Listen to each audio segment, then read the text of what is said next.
Some families are haunted by debt, some by scandal. The Fuente family was haunted by fire. In 1924, fire took their factory in Tampa and left them with nothing. Half a century later, in Nicaragua, revolution came to their door, and fire took everything again. When they tried once more in Honduras, misfortune followed them there too. 3 countries, 3 ruins. Any reasonable family would have surrendered to the obvious conclusion that fate had voted against them. Instead, this family went on to grow the one tobacco leaf the entire cigar industry swore could never exist, and to roll it into the most hunted cigar in America. A cigar so scarce that people plan trips around finding one. A cigar whose name is spoken twice, on purpose. Fuente Fuente OpusX. This is the story of how the family that fire could not destroy learned in the end to master it.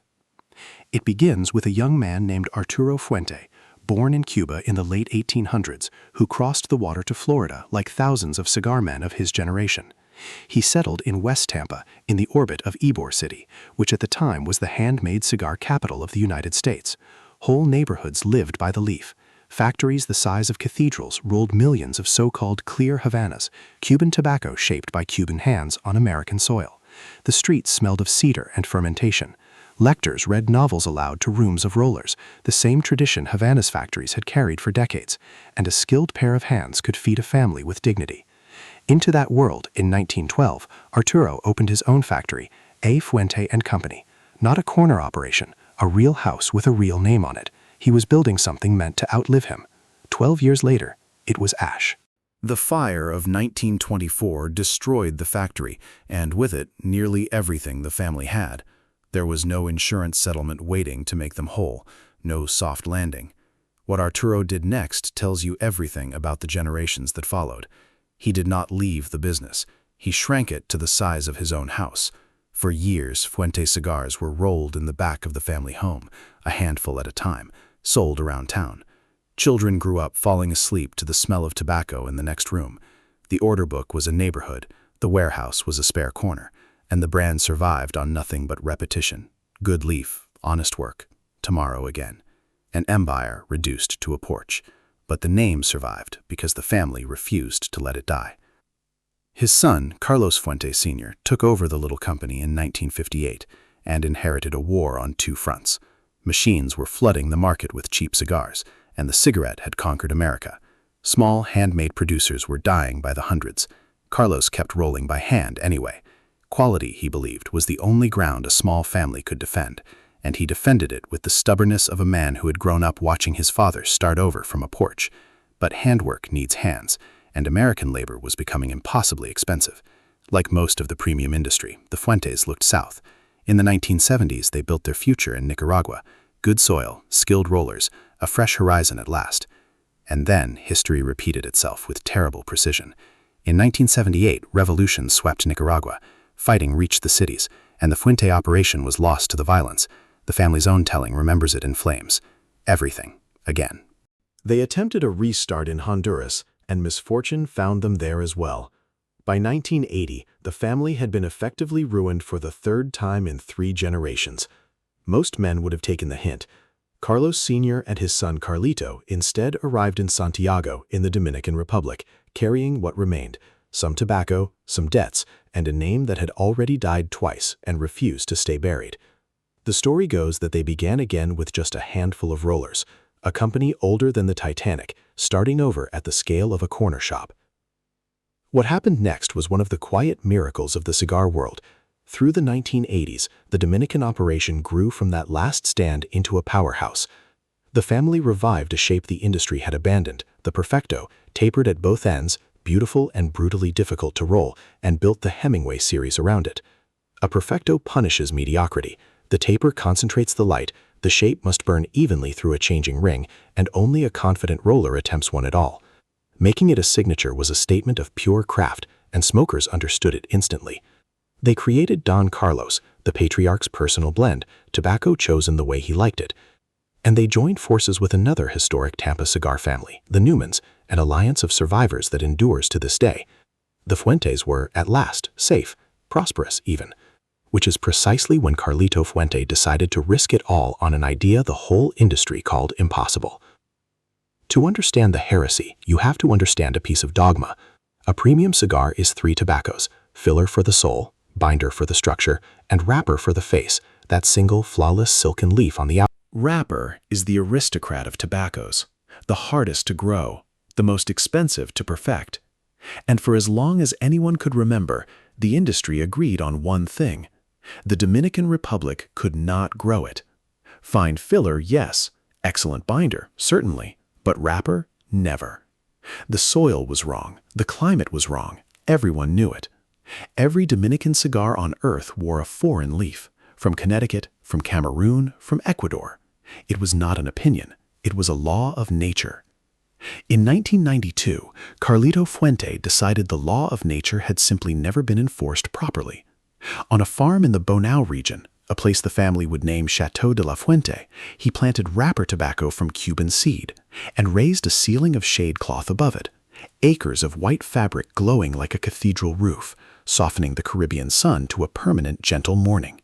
Under that canopy, the plants stretch upward hunting for light, and the leaves grow thinner, finer, silkier, exactly what a wrapper must be. But shade growing multiplies every cost and every risk. The experts were not gentle. They predicted failure.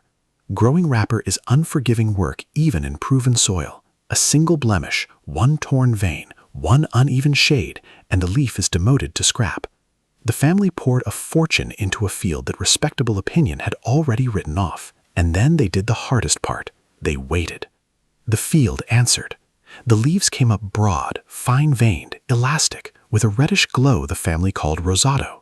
Then came the second gauntlet, the one outsiders never see. Curing in the barns, leaf by leaf. Fermentation in warm. Wrapper is not grown so much as raised, like a child, and it can disappoint you at any age. These leaves did not disappoint. Fermented and aged, they were not merely acceptable. They were extraordinary. And in late 1995, the Fuentes released The Proof, a cigar that was Dominican from its core to its skin, the first great Dominican puro. They named it with the family name spoken twice, father and son, Fuente Fuente, and a word that nodded to a great work of art, Opus X, its styling shaped, the story goes, by a clash with a celebrated winery over the name Opus. The industry that had called the project impossible now called the cigar a masterpiece. Demand outran supply on the first day, and it has never stopped, not because of artificial hype, but because of a stubborn piece of family arithmetic. The wrapper comes from one farm. The farm yields what it yields, and the family refuses to rush what the farm produces. Opus X tobaccos rest for years. Finished cigars sleep in cedar rooms long after they are rolled, and boxes ship when the family decides they are ready, not when the market begs. Their motto says it plainly: they will never rush the hands of time. In an industry that could sell every stick 10 times over, that restraint is the whole point. Scarcity is not the strategy. Patience is. Scarcity is just the shadow it casts. And what does the impossible actually taste like? Ask those who smoke it, and the same words return. Power wrapped in silk. Spice and cedar up front, then leather, sweetness, a long finish that keeps unfolding. A strong cigar that never turns coarse. Newcomers are usually advised to earn it, to come to an Opus X after their palate has learned the language, and to give the cigar time in the humidor, because it famously rewards years of rest. A word for the hunters, too. Real Opus X comes from legitimate tobacconists on allocation, not from too-good-to-be-true listings, because a legend this scarce is a magnet for fakes. If the deal finds you, walk away. The mystique grew its own legends. When wrapper ran short one season, the family dressed Opus X blends in a dark Maduro leaf aged in cognac barrels and called it Añejo, and the stopgap became a cult of its own, hunted every season it appears. There are rarities rolled in numbers so small they are traded like whispers, and in the kind of poetry no marketing department would dare invent, the family that fire ruined 3 times attached its craft to an ultra-luxury collaboration named, of all things, God of Fire. The old enemy, rebranded as a servant. There is one more chapter, and it may be the one the family is proudest of. Besides Chateau de la Fuente, funded by the farm's harvest and built with their partners, the Newmans, stands a school. The Cigar Family Foundation raised classrooms, clinics, and playing fields in Bonao, in the countryside that saved them. The land gave the family its miracle, and the family pays it back in futures. Carlos Fuente Sr. lived to see all of it, the vindication, the legend, the school, before he passed away in 2016, mourned across the industry as one of the great cigar men of his century. His son and grandchildren carry it on. The company that started over with a handful of rollers now stands as one of the largest family-owned premium cigar makers on earth, and it still answers to a dinner table, not a boardroom. So consider what actually happened here. An industry looked at an island and said, this soil will never produce greatness. A family looked at a century of their lashes and refused to draw the obvious conclusion. The impossible, it turns out, is often just the untried, defended by people who never planted the seed. It is the same lesson the great houses of Cuba learned in exile, the same lesson every craft learns eventually. Excellence is not an address.